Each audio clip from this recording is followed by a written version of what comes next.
The Canterbury Tales by Geoffrey Chaucer. Edited by D. Lang Purvis. The Reeve's Tale. The Prologue. When folk had laughed all at this nice case of Absalon and Hendy Nicholas, diverse folk diversely they said, but for the more part they laughed and played. And at this tale I saw no man him grieve, but it were only Oswald the Reeve, because he was of carpenter's craft, and little ire is in his heart elaft. He gan to grudge, and blamed it alight. So the I, quoth he, full well could I him quite, with blearing of a proudy miller's eye, if that me list to speak of ribaldry. But I am old, me list not play for age. Grass time is done, my fodder is now forage. This white atop writeth mine older years, mine heart is also moulded as mine hairs, and I do fare as doth an open erse, that ilke fruit is ever longer worse. Till it be rotten in mullock or in stray, we older men I dread, so far away. Till we be rotten, can we not be ripe? We hop away, while that the world will pipe. For in our will there stricketh eye and nail, to have a hoary head and a green tail, as hath a leek. For though our might be gone, our will desireth folly ever in one. For when we may not do, then will we speak. Yet in our ashes cold does fire reek. 4 gleeds have we which I shall devise, vaunting and lying, anger, covetise. These 4 sparks belongen unto eld, our older limbers well may be unweld. But will shall never fail us, and that is sooth, and yet have I always a colter's tooth. As many a year as it is past and gone, since that my tap of life began to run. For sickly when I was born, anon, death drew the tap of life and let it gone. And ever since hath so the tap y run, till that almost all empty is the tun. The stream of life now droppeth on the chime. The silly tongue may well ring and chime of wretchedness, that passed is full yore. With oldie folk, save dotage, is no more. When that our host had heard this sermoning, he gan to speak as lordly as a king, and said, To what amounteth all this wit? What, shall we speak all day of holy writ? The devil made a reeve for to preach, as of a suitor, a shipman, or a leech.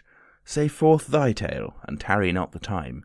Lo, here is Deptford, and 'tis half past prime. Lo, Greenwich, where many a shrew is in. It were high time thy tale to begin.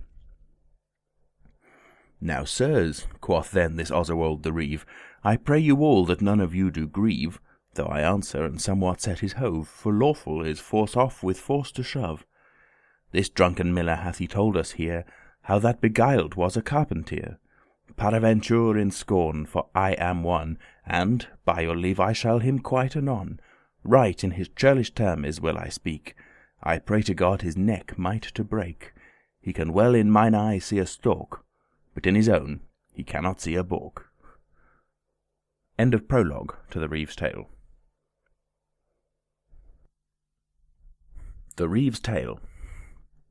At Trompington, not far from Canterbury, there goes a brick, and over that bridge, upon the which brook, there stands a mill. And this is very sooth that I you tell. A miller was there dwelling many a day, as any peacock he was proud and gay. Pipen he could, and fish, and net as beat, and turn cups, and wrestle well, and sheet. Aye, by his belt he bar a long pavada, and of his sword full trenchant was the blade. A jolly popper bare he in his pouch, there was no man for peril durst him touch. A Sheffield whittle bare he in his hose, round was his face, and Camus was his nose. As pill as an ape's was his skull, he was a market beater at the full. There durst no wish to hand upon him legge, that he ne swore anon he should a beg. A thief he was, for sorth of corn and meal, and that a sly, and used well to steal. His name was Hotten Dana Simicon. A wife he had, come of noble kin, the parson of the town her father was. With her he gave full many a pan of brass, for that Simkin should in his blood ally, she was y-fostered in a nunnery. For Simkin would no wife, as he said, but she were well y-nourished and a maid, to saven his estate and yeomanry, and she was proud and pert as is a pie. A full fair sight it was to see them two. On holy days before her he would go with his tippet y-bound about his head, and she came after in a gite of red, and Simpkin had a hosen of the same. There durst no wish to call her aught but dame. None was so hardy walking by that way, that with her either durst rage or play. But if he would be slain by Simkin, with pavada, or with knife or bodekin, for jealous folk be perilous evermo'. Algate they would their wives wender so, and eke, for she was somewhat smutterlish, she was as dignan as water in a ditch, and so full of hoke and bismere, her thought that a lady should her spare, for her kindred and her notelrai, that she had learned in the nunnery. One daughter had they betwixt them two, of 20 year, withouten any mo', saying that a child was of half year age, in cradle it lay, and was a proper page. This wench thick and welly growen was, with camus a nose, and iron grey as glass, with buttocks broad, and breastes round and high, but right fair was her hair, I will not lie. The parson of the town, for she was fair, in purpose was to make of her his heir, both of his chattels and his messuage, and strange he made it of her marriage. His purpose was for to bestow her high in some worthy blood of ancestry, for Holy Church's good may be dispended on Holy Church's blood that is descended. Therefore he would his holy blood honour, though that he her Holy Churchy would devour.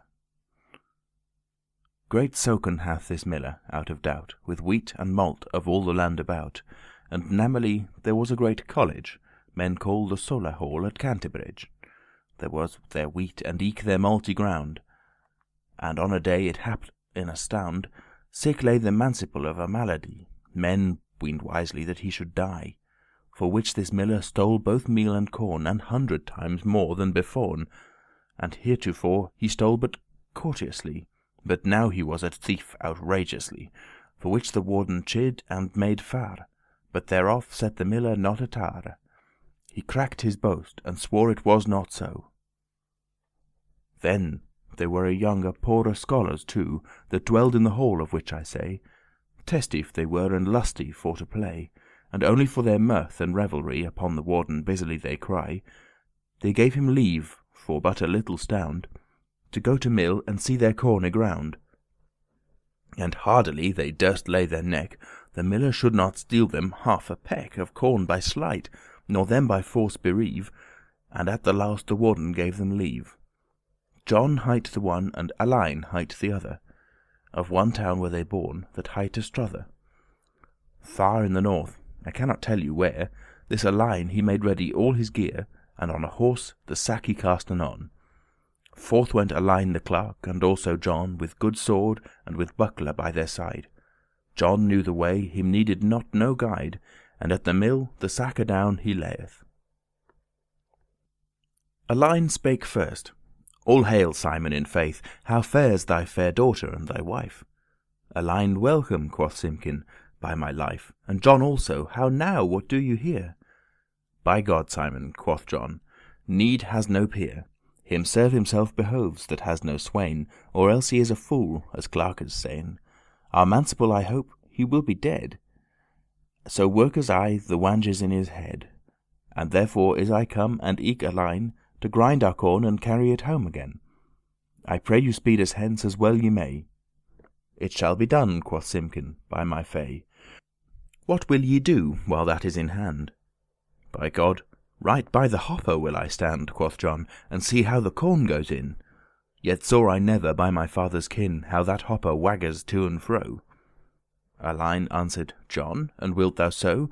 Then will I be beneath by my crown, and see how that the meal falls adown into the trough, that shall be my disport. For John, in faith, I may be of your sort. I is as ill a miller as is ye. This miller smiled at their nicety, and thought, all this is done but for a while. They weenen that no man may them beguile, but by my thrift yet shall I blear their eye. For all the sleight in their philosophy, the more quainte knackes that they make, the more will I steal when that I take. Instead of yet flour, yet will I give them bren. The greatest clerks are not the wisest men. As whilom to the wolf thus spake the mayor, of all their art ne count I not a tare. Out at the door he went full privily, when that he saw his time softily, he looked up and down until he found the clerk's horse, there as he stood y-bound behind the mill, under a leavesel, and to the horse he went him fair and well, and stripped off the bridle right anon.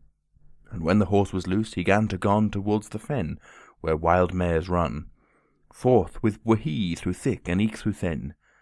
This miller went again, no word he said, but did his note, and with these clerks played, till that their corn was fair and well y-ground.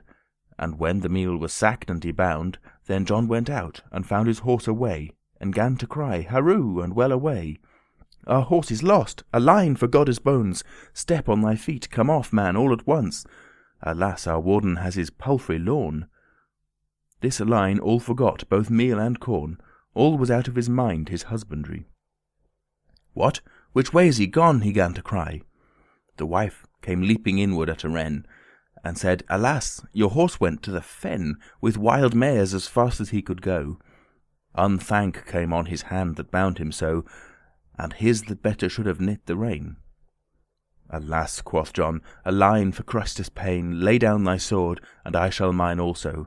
I is full wished God wait as is a roe. By Godde's soul he shall not escape us bathe. Why and had thou put the capel in the lathe?" "Ill hail, Alein, by God, thou is a fon. These silly clerks have full fast y-run toward the fen, both Alein and eke John. And when the miller saw that they were gone, he half a bushel of their flour did take, and bade his wife go knead it in a cake. He said, "I trow the clerkes were afeard, yet can a miller make a clerk's beard, for all his art. Yea, let them go their way. Lo, where they go, yea, let the children play. They get him not so lightly, by my crown. These silly clerkes runnen up and down with keep, keep, stand, stand, yossa waderera. Go whistle thou, and I shall keep him here." But shortly, till that it was very night, they coulde not, though they did with all their might, their capel catch, he ran away so fast, till in a ditch they caught him at the last. Weary and wet as beasties in the rain, comes silly John, and with him comes Alein. "Alas," quoth John, "the day that I was born, now we are driven till heathing and till scorn. Our corn is stolen, men will us fonners call, both the warden and eke our fellows all, and namely the miller well away." Thus plain John, and as he went by the way toward the mill, and byard in his hand, the miller sitting by the fire he found, for it was night, and for the might they not. But for the love of God they him besought of herberow and ease for their penny. The miller said again, "If there be any such as it is, yet shall ye have your part. Mine house is strait, but ye have learned art. Ye can by arguments maken a place a mile broad of 20 foot of space. Let's see, now, if this place may suffice, or make it room with speech, as is your guise." "Now, Simon," said this John, "by Saint Cuthbert, aye is thou merry, and that is fair answered. I have heard say, men shall take of two things, such as he finds or such as he brings. But specially I pray thee, hoste dear, gar us have meat and drink, and make us cheer, and we shall pay thee truly at the full. With empty hand men may not hawk us toll. Lo, here our silver ready for to spend." This miller to the town his daughter send for ale and bread, and roasted them a goose, and bound their horse he should no more go loose, and them in his own chamber made a bed, with sheets and with chalons fairy spread. Not from his own bed 10 foot or 12, his daughter had a bed all by herself, right in the same chamber by and by. It might no better be, and cause why there was no room a herberow in the place. They suppen and they speaken of solace, and drinken ever strong ale at the best. About a midnight went they all to rest. Well had this miller varnished his head. Full pale he was, fordrunken and naught red. He yoxed, and he spake through the nose, as were he in the quacker or in the pose. To bed he went, and with him went his wife, as any jay she light was and jolliffe. So was her jolly whistle welly wet. The cradle at her bedde's feet was set, to rock, and eke to give the child to suck. And when that drunken was, all in the crock, To bed went the daughter right anon, to bed went Elaine and also John. There was no more, needed them no dwale. This miller had so wisely bibbed ale, that as a horse he snorted in his sleep, nor of his tail behind he took no keep. His wife bare him a burden full strong, men might their routing hearen a furlong. The wench routed eke for company. Alein the clerk, that heard this melody, he poked John and said, "Sleepest thou?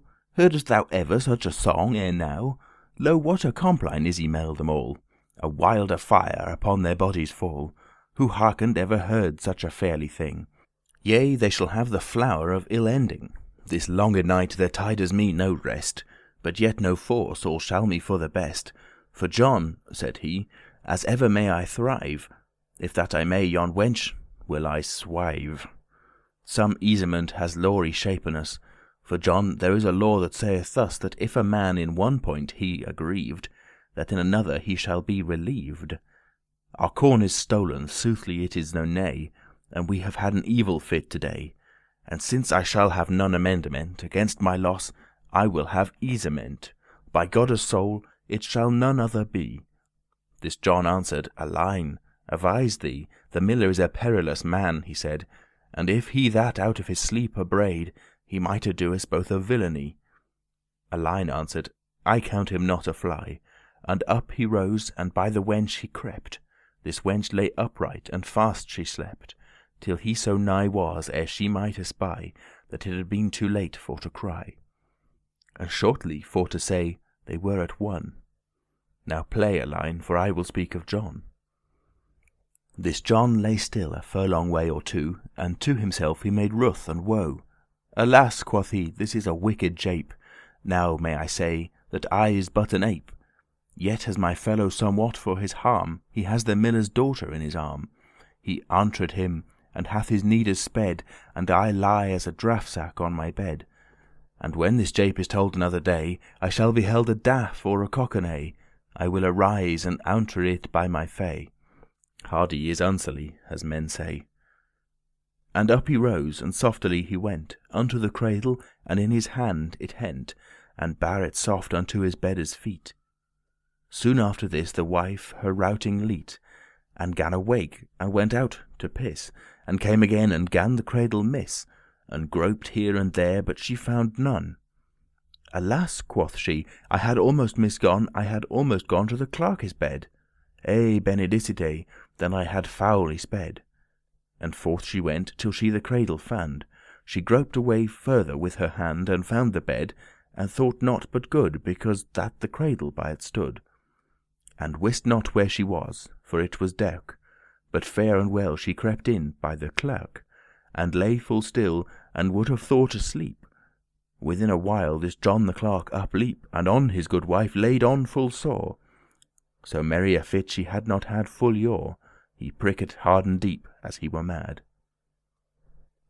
This jolly life have these two clerkes had, till that the thirde cocker began to sing. Alein waxed weary in the morrowing, for he had wonken all the longe night, and said, Farewell, Malkin, my sweet wisht, the day is come, I may no longer bide, but evermore, whereso I go or ride, I is thine owen clerk, so have I haile. Now, dear leman, quoth she, go farewell, but ere thou go, one thing I will thee tell. When that thou wendest homeward by the mill, right at the entry of the door behind, thou shalt a cake of half a bushel find, that was ye maked of thine own meal, which that I helped my father for to steal. And good leman, God save thee and keep. And with that word she gan almost to weep. Alein uprose and thought, ere the day daw, I will go creepen in by my fellow, and found the cradle with his hand anon. By God, thought he, all wrong I have misgone, my head is totty of my swink tonight. That maketh me I go not aright. I wot well by the cradle I have misgo. Here lie the miller and his wife also. And forth he went a 20 devil way unto the bed there as the miller lay. He weened it to have creeped by his fellow John, and by the miller in he crept anon, and caught him by the neck and gan him shake, and said, Thou, John, thou swine's head, awake, for Christus' soul, and hear a noble game. For by that lord that is called St. James, I have thrice in this shorte night swived the miller's daughter bolt upright, while thou hast as a coward lain aghast. Thou false harlot, quoth the miller, hast? Ah, false traitor, false clerk, quoth he, thou shalt be dead by God's dignity, who durst be so bold to disparage my daughter that is come of such lineage. And by the throate ball he caught a line, and he him hent dispiteously again, and on the nose he smote him with his fist. Down ran the bloody stream upon his breast, and in the floor with nose and mouth all broke they wallow as do two pigs in a poke.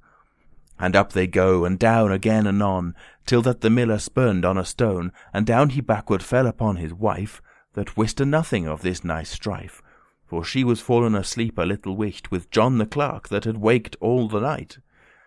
And with the fall out of her sleep she brayed, "Help, Holy Cross of Bromholm," she said. "In manners to us, Lord, to thee I call. Awake, Simon, the fiend is on me fall. Mine heart is broken. Help, I am but dead. There lieth one on my womb and on mine head. Help, Simkin, for these false clerks do fight. This John start up as fast as e'er he might, and groped by the walls to and fro to find a staff, and she start up also, and knew the estress better than this John. And by the wall she took a staff anon, and saw a little shimmering of a light, for at an hole in shone the moon abright. And by that light she saw them both the two, but sickily she wist not who was who. But as she saw a white thing in her eye, and when she gan this white thing espy, she weened the clerk had heard a volupare. And with the staff she drew aye near and near, and weened to have hit this a line on the full, and smote the miller on the pillared skull. And down he went, and cried, "Harrow, I die! These clerkies beat him well, and let him lie, and grithen them, and take their horse anon, and eke their meal. And on their way they gone, and at the mill door eke they took their cake of half a bushel flour, full well y bake." Thus is the proude miller well y beat, and hath he lost the grinding of the wheat, and paid for the supper every deal of a line and of John that beat him well. His wife is swived, and his daughter also. Lo, such it is a miller to be false, and therefore this proverb is said full sooth, him thou not winnen well that evil doth, a guiler shall himself beguiled be. And God, that sitteth high in majesty, save all this company, both great and small. Thus have I quit the miller in my tale. End of the Reeve's Tale. Read in Nottingham, England, on the 3rd of July by Alex Foster. www.alexfoster.me.uk